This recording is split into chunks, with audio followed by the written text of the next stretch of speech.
Gente que cuenta, un podcast de César Zapata y Sobio Tereso.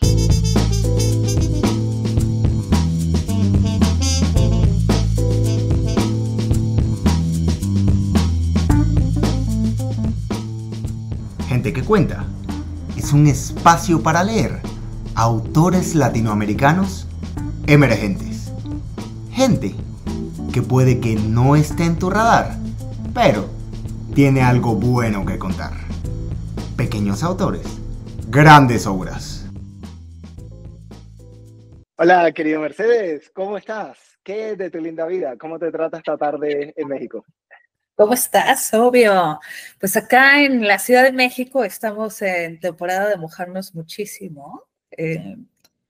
Pero bueno, eso también hace que la ciudad sea una aventura distinta, ¿no? ¿Tú cómo estás? Yo ando muy bien por acá con clima extraño. Bogotá, dentro de Colombia, creo que es de los climas más locos que tenemos. Entonces, algunos días llueve bastante, otros días bastante sol. Y ahora mismo no sé en qué estamos, pero estamos en una mezcla de ambos, en que no sabemos exactamente qué temporada es. Sobreviviéndole al cambio climático, ¿no? Un poco. O sea, siempre me parecía loco, pero ahora Bogotá está a otro nivel. Pero bueno, querida, la verdad es que hoy estamos para hablar y tener una charla un poco más que del clima. Vamos a hablar y nos vamos a adelantar unos cuantos días y vamos a hablar de tu libro Para sobrevivir al domingo.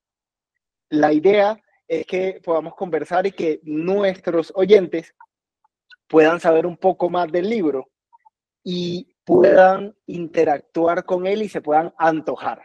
Entonces, para esto, me gustaría hacerte par de preguntas y que tú seas la protagonista porque tú fuiste la que escribiste el libro y tengo muchas curiosidades. La primera es, ¿por qué empiezas con estas dos verdades de la cita de Luis Rosales? O sea, para mí está que por un lado se paga en exceso, pero por otro hay como una relatividad en sucesos. ¿Nos puedes leer un poquito, nos puedes aclarar, o sea, por qué elegiste a este poeta y por qué no elegiste otra cosa para empezar? Bueno, a ver, Luis Rosales es este poeta español que le tocó toda la desgracia de la Guerra Civil Española. Es uno de los poetas que yo conocí pues muy chica, porque mi abuelo era su lector. Entonces, es un verso, porque en realidad lo que llegó a mí y lo que se quedó en mi memoria era este verso, ¿no? De besos que han durado algo más que una vida, que siempre me parecía, como si te quedas solo con ese verso, es muy romántico, ¿no? Besos que duran más que una vida. Y bueno, es un poema muy cortito, que tiene un título muy largo, porque el título del poema es ¿Cómo es posible que a veces la predestinación llegue tarde? Es un título larguísimo para un poema de 6 líneas, ¿no? Y el poema, que es, yo lo utilizo a manera de epígrafe en este libro, dice, cuando vivimos tanto que hay que pagar exceso, hay algo en el amor como una luz suicida. Tal vez sea solo eso, y hay amores que duran algo menos que un beso, y besos que han durado algo más que una vida. Fantástico, o sea, a mí me atrapó. Es bestial, es bestial. Pero, ¿por qué este poema para dar inicio a un libro sobre los domingos? Porque creo que Rosales lo tenía muy claro. Cuando vivimos tanto que hay que pagar exceso, algunos de nosotros, de nosotras, vivimos muy a tope, ¿no? O sea, yo siempre digo que no se diga de mí que viví con tibieza, nunca. Y entonces, claro, el domingo se convierte en ese espacio en el que hay mucha intensidad hacia cualquier lado, en cualesquiera de sus manifestaciones. Pero me parece que habemos eso quienes decidimos o no supimos hacer otra cosa, porque tampoco es algo que uno decida todo el tiempo, ¿no? Que vivimos muy a tope, que sentimos muy intensas con las ciudades, los espacios, las personas. Y sí, una termina pagando exceso, pero luego llega esto, ¿no? De hay amores y hay besos que duran algo más que una vida. Definitivamente, o sea, como a pesar de que suene cliché, es poético cómo empiezas tu poemario. De paso, como yo siempre pensé que dentro de lo que uno escribe, puede haber mucha numerología, pero en cuanto al significado que uno tenga para cualquier número. En este caso, tú eliges 6 partes y 6 maneras de vivir un domingo, pero también parece que fuera 6 maneras de vivir diferentes etapas del amor, diferentes etapas también del amor dentro de las diferentes edades. ¿Cómo llegas a combinar y por qué llegas a el 6? ¿Por qué llegas a partirlo en 6? ¿Por qué no en otro número? O sea, como, ¿qué te llevó a eso? Bueno, lo primero es que creo que hay diversas maneras de vivir un domingo. Hay domingos en los que una se superazota y te tiras al drama, y hay domingos son los menos para mí, la verdad, ¿no? En los que una se puede levantar súper temprano y hacer un montón de cosas y que sea el día más productivo de la semana. Hay otros domingos en los que domingueas y paseas y todo es lúdico y hermoso, ¿no? Pensaba en los domingos súper amorosos, esos en los que estás muy enamorada, muy, muy como posible en ese momento. Sí, es que son estadios, como momentos distintos del amor, pero también momentos distintos de la vida, porque ciertamente el amor va cambiando, no es lo mismo enamorarse a los 20 que a los 40, ¿no? Ya. Uno va esperando cosas distintas de la vida, de las parejas, de los domingos, de todo. Y al final decidí que fueran 6 porque es un poco una propuesta. Estas son 6 maneras de vivir un domingo y a mí me gustaría que cada lectora y cada lector defina su propio domingo, ¿no? Como, aquí hay 6, ¿cuál es la tuya, no? ¿Cómo estás construyendo tu domingo esta semana? En eso vendría una conversación más íntima con el lector. Tú le estás dando algo al lector, esperas en algún momento que haya algún tipo de retroalimentación del lector y que te escriban y que te digan, yo creo que hay otra manera de escribir o de vivir el domingo, o hay un intermedio entre estas dos maneras. ¿Dónde está la conversación? ¿O es solo una conversación interna y que lleva a aflorar en los diferentes lectores y lectoras? ¿Cómo han sido sus domingos? A ver, a mí si me lo quieren contar, me va a encantar leerlo y seguro me voy a reír porque cada quien tiene maneras distintas, ¿no? De vivir el domingo. Pero más allá de eso es como una invitación. Yo creo que una siempre lee de manera activa. Hay libros que interpelan más a los lectores y otros menos, pero siempre hay una lectura activa, hay una lectura, o sea, yo leo desde lo que yo soy, desde lo que yo vivo, desde lo que yo siento. Entonces, pues a lo mejor no es necesario que me lo cuenten, aunque, insisto, lo recibiré con mucho gusto, pero sí al menos decir, bueno, mi domingo estuvo entre el azote y el dominguear, o mi domingo estuvo medio insoportable, pero bien amoroso, ¿no? Es esa posibilidad de reescribirlo todo el tiempo, porque además otra cosa que pasa en el libro es que hay una reescritura de la ciudad, ¿no? El espacio es el mismo, pero yo lo vivo de distinta manera, claro, conforme a mí me va sucediendo vida en esta ciudad, que puede ser el mismo barrio, pero van pasando cosas. Y entonces eso, ¿no? Que cada quien pudiera como reescribir su relación con el domingo. Muy interesante esto de reescribir la relación con el domingo, pero al mismo tiempo de reescribir como tu relación con la ciudad. ¿Cómo viviste esto de, no sé, ver a una juventud disfrutando del San Valentín, que está en uno de tus poemas, pero por otro lado también como ver y tener la conversación de, ven acá, pero yo te busco a ti o tú me buscas a mí, o quién va a cruzar la ciudad o ver a las personas mientras fumas? Entonces, como, ¿de qué manera sientes tú que has vivido diferentes ciudades siendo la misma ciudad? Bueno, la ciudad que está presente en este libro, yo tengo otro libro que se llama Días de Luz Larga, un libro anterior, en el que hay muchas ciudades, ¿no? Sí, yo tengo una obsesión con las ciudades y cómo las vivimos, sin duda. Pero en este libro, Para sobrevivir al domingo, está muy presente la Ciudad de México y particularmente Avenida Reforma, que es una de nuestras avenidas principales, porque es una avenida que yo camino todos los días. Y pensaba en eso, en que no es lo mismo, ese poema del San Valentín, ¿no? De vivir el San Valentín y ver a los novios que salen de la secundaria y los jovencitos así de 18, de 20 años, que van ahí como, ¿sabes? Con el ramo de flores acá. Insisto, crees que todo es posible, ¿no? Y puede que sí, que todo sea posible, porque al final sí, todo podría suceder. Pero es la misma avenida que camino viendo esto y en otro momento o triste o para pensar en cómo solucionar un problema. Entonces, pareciera que el escenario es el mismo y puede que sí porque el concreto y los árboles y las luminarias son las mismas, aunque a la vez quienes la caminamos somos otros. Incluso si fuéramos las mismas personas caminando la calle todos los días, vamos cambiando nosotros con el tiempo, ¿no? Es decir, las y los peatones. Entonces es una cosa ahí que a mí me vuelve loca y me obsesiona mucho el pensar cómo es lo mismo, pero no es lo mismo. Es decir, hay algo que está cambiando todo el tiempo y sin embargo sigo siendo yo. Uf, sí, como somos somos un constante cambio y al fin y al cabo muchas de estas versiones terminan siendo contrarias a los y las que fuimos, y eso simplemente como toca empezar a aceptarlo y decir que es. Bueno. Sí, y además, a ver, yo soy una mujer distinta en cada amor, ¿no? Y tú serás un hombre distinto en cada amor, que también me parece muy fascinante, como no amamos de la misma manera, depende de las parejas que vamos teniendo, depende de los momentos de vida.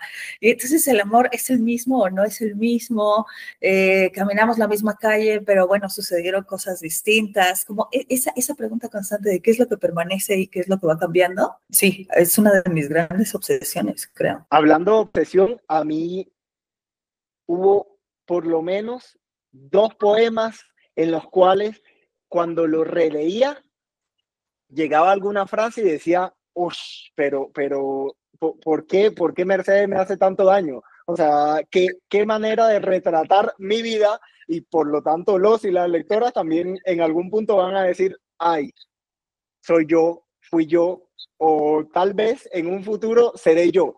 Pero me encantó como en la primera parte, en Domingo Queriendo Querer, que tú disculparás la referencia pop, pero a mí siempre me va a acordar a Sin Querer Queriendo y al Chavo. No me preguntes por qué, pero ahí está, para mí, referencia pop. Okay. Pero, no pensé en el Chavo. Hay otras cosas que sí son referencias pop en el libro, pero ahí no pensé en el Chavo, lo confieso, ¿eh? Bueno, aquí te digo que eso fue lo que a mí me vino a la mente cuando dices Domingo Queriendo Querer y yo pues Sin Querer Queriendo. Okay.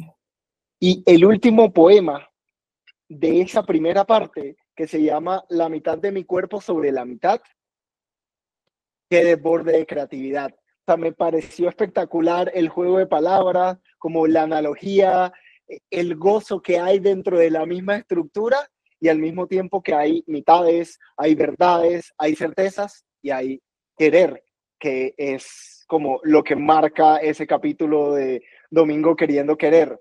¿Por qué? ¿De dónde nace este poema? Es una imagen muy corporal, digo, no, a lo mejor no hace falta la explicación, es una imagen absolutamente corporal. Cuando estás con alguien en las actividades lúdicas adultas, y claro, tienes como la mitad del cuerpo sobre la mitad del otro, pero pensaba también en qué pasa cuando te enamoras a los 40, ¿no? Y dices, bueno, ya pasó estadísticamente la mitad de mi vida y la mitad de tu vida, pero nos queda otra mitad. O sea, nos queda la mitad de la vida por explorar, por disfrutar. Hay cosas que ya sabemos, pero hay otras que no. Hay los famosísimos no negociables, ¿no? Las cosas que ya tienes muy claras que no, esto no es para mí, no me gusta, no lo quiero. Y sin embargo hay un descubrimiento, ¿no? Y entonces, bueno, nos queda eso, la mitad de la noche, la mitad del cuerpo, la mitad de la vida.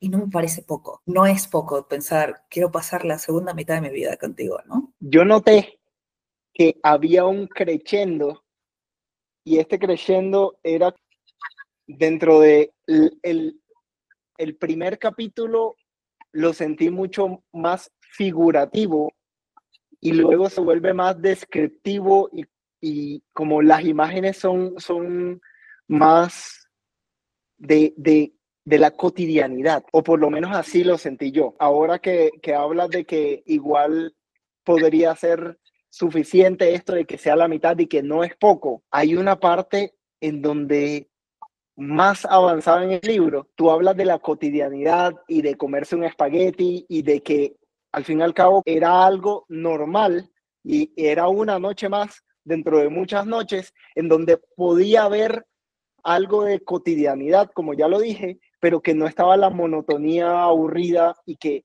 de todas maneras, aunque era, por decirlo así, poco, nunca hacía falta. Voy a usar otra referencia a la cultura pop. Esta canción de Katy Perry de los fuegos artificiales, ¿no? En la que dice que el amor son fuegos artificiales. Y sí, en algún momento son fuegos artificiales y a todos nos encanta y qué padre y qué bonito. También me parece necesario y deseable que haya noches en las que solo es como llegar a casa cansados y comernos un plato de espaguetis y que no sucedan cosas extraordinarias, ¿no? A veces la felicidad está también en la vida cotidiana, en los pequeños gestos, en el estar.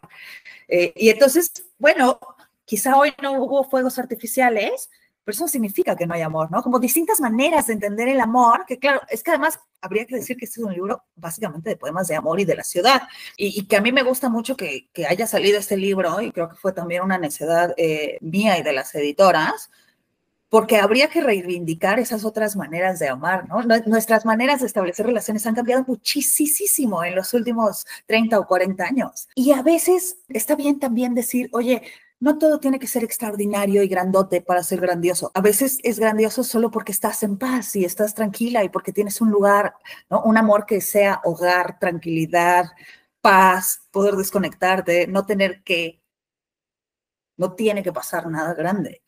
La vida nos está sucediendo. ¿En qué punto crees tú de la vida que nos sucede que dejamos de lado darle prioridad a todos estos fuegos artificiales y empezamos a pensar que lo cotidiano también es grandioso?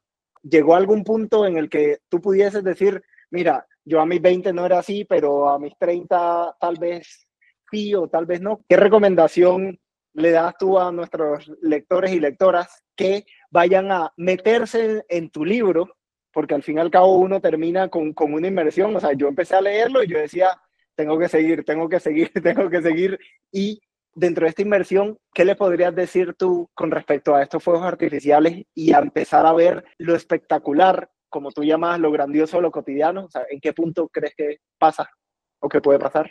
Es que no sé si hay a ver, no hay una receta, desde luego, ¿no?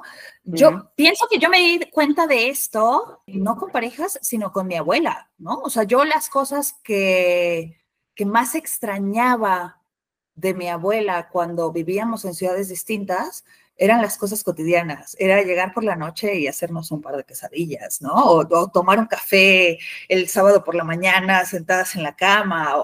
Lo que verdaderamente extrañas de alguien que me hace pensar que es lo que verdaderamente construye una relación es la vida diaria. O sea, como los momentos grandotes, ya sabes, de fotografía enmarcada, ¿no? Y no sé, me fui a peinar o me maquillé de manera específica. Sí, están bien padres, pero no llegas a ese día especial si no tienes todo lo de atrás, que son momentos aparentemente comunes, pero en eso común y en eso cotidiano hay una riqueza maravillosa, porque es cuando se hace la vida, como en las pequeñas acciones de todos los días. Sí, pero yo eso lo entendí a partir de mi relación con mi abuela. Y luego, claro, pasa a otros renglones de la vida, ¿no? O sea, yo me siento muy identificado con esto que dices de la abuela.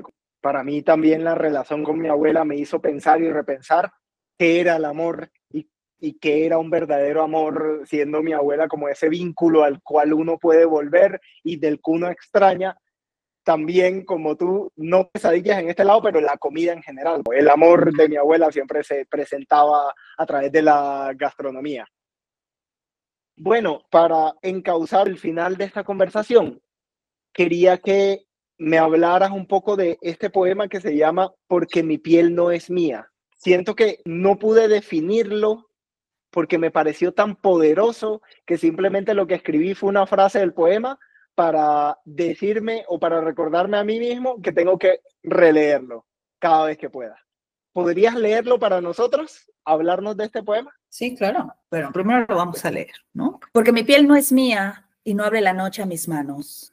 Porque los gatos se acurrucan al silencio y me rebosa el cuerpo en palabras.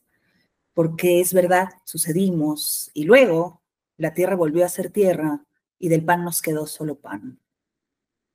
Hay algo de derrumbe en lo que no alcanzamos a levantar. Alguien me pregunta cómo cruzar a la glorieta. Las jacarandas en el piso duran poco y quiero, decirle que solo sé cruzar ahí, pero no los días, que apenas aprendí un par de caminos, que estoy cansada de no cruzar esta ciudad, porque las jacarandas duran siempre tan poco, y una llora como quien camina, como quien llora y camina llorando, algún martes, de noche y entre el ruido, alumbrada en su tregua, caminando. Lo poderoso que es decir, sucedimos y luego la tierra volvió a ser tierra y del pan nos quedó solo pan. Pero ¿cómo llegaste tú a eso? O sea, ahí es donde yo me llegaste al corazón. Bueno, es que, a ver, todas las historias se acaban en algún momento, lo cual me parece una cosa aparente muy triste, pero muy humana, ¿no? Es muy humano, todas las relaciones humanas se acaban porque todo lo humano tiene un fin. Y, y hay finales que pueden dolerte un montón, pero pues también de alguna manera una sabe que esto iba a pasar o que esto es lo que tocaba o que, ¿no? No quiero decir era lo mejor, pero bueno, que es así. Qué bueno que sucedió. Es verdad, sí sucedió, fue real y ya no es real.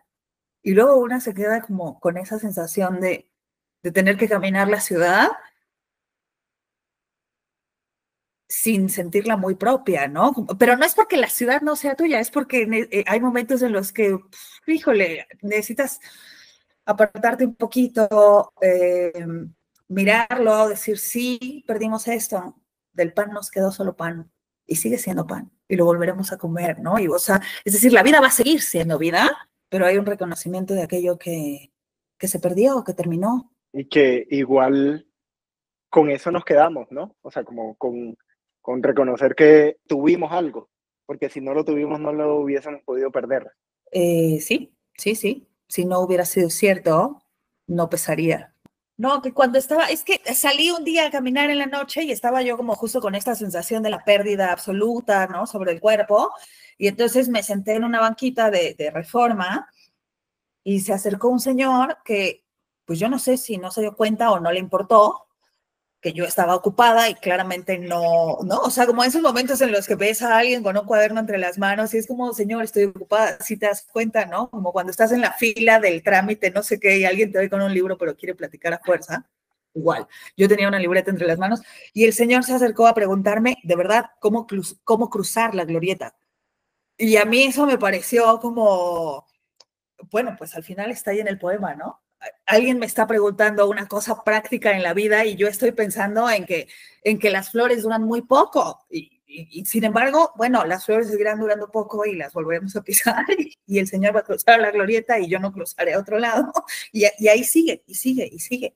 Y esta metáfora, hablando de las flores y hablando de las jacarandas que siempre, o sea, como hace tanta parte del libro que la ilustración están dentro de la ilustración, ¿qué metáfora tiene esto ahí con respecto al ciclo de un amor, al ciclo de la vida, al ciclo del querer? Yo no sé si es una metáfora, ¿eh? O sea, creo que es un elemento del escenario, de mi escenario cotidiano. Todos los años florecen las jacarandas, a mí me encantan, me vuelven loca. Cuando no he vivido en esta ciudad, lo que más extraño de caminar la ciudad son las jacarandas porque son preciosas, ¿no? Como explota la ciudad en una semana y de pronto todo es morado y siempre duran muy poco. Y luego pasamos semanas con el piso morado pisoteado de las florecitas ahí que ya todo el mundo les pasó encima. Y creo que la vida se mide un poco así, ¿no? La época de las jacarandas verdes, la época de las jacarandas moradas arriba y la época del piso morado. Y entonces parece que es la misma calle, ¿no? Pero las jacarandas son otras, pero una camina, pero ya pasó la vida, pero creo que es parte del escenario natural porque, pues sí, donde yo vivo hay muchas jacarandas. Y entonces esa es mi ciudad, esa ciudad de las jacarandas que están ahí incluso si no están floreciendo. Yo igual creo que sí es una metáfora, a pesar de que tú digas que no la pensaste. O sea, como lo que me acabas de decir, de que están verdes, de que luego están moradas, de que luego caen y que las pisoteamos. O sea, pisotear a mí me parece que es una metáfora en regla, pero tú dices que no. Humildad de tu parte es lo que veo. O inconsciencia, nunca lo sabremos. Que los lectores decidan. Ahora, mi última pregunta. Venga. Hay mucho color, hay muchas imágenes. Querría saber si tu libro tuviese un olor, ¿a qué olería? Que es difícil porque podría ser sinestesia, pero... No, pero pienso que hay un poema en el libro en el que habla de un guiso hirviendo y el olor a la cebolla en la casa, ¿no? O sea, como hablando de esos amores, o de la parte doméstica del amor, digamos, doméstica y no domesticada, que son dos cosas bien distintas. Pero el amor en el escenario doméstico, y pienso que el libro huele a eso, ¿no? A lo que se comparte en la casa, en el día a día, a la cebolla friéndose antes de preparar el guiso. Me gusta. Nos vamos con esto entonces. Querida Mercedes, como siempre es un placer escucharte, hablar contigo, que saques libro. El siguiente lunes vamos a tener por fin en nuestro podcast una selección de tus poemas de este libro leído por ti y simplemente queríamos hacer esta entrevista para hacer promoción a Para sobrevivir al domingo, que está editado por Tipo Taller y que pueden conseguir en todo México y esperemos que en alguna otra parte más allá. A las redes de Tipo Taller y rápidamente las editoras maravillosas les mandarán el libro hasta donde ustedes quieran en Latinoamérica. Esa es la actitud, eso es lo que queremos. Muchas gracias por tu tiempo, por tu disposición, por compartir con nosotros y esperamos escucharte y verte pronto. Qué lindo es siempre platicar contigo, Sobio. Muchas gracias. Si escuchan el podcast, hay un montón de material interesante ahí de escritoras y escritores latinoamericanos. Muchas gracias, Sobio. Hasta luego, amigos. Hasta luego, Mercedes. Chao. Gente que cuenta.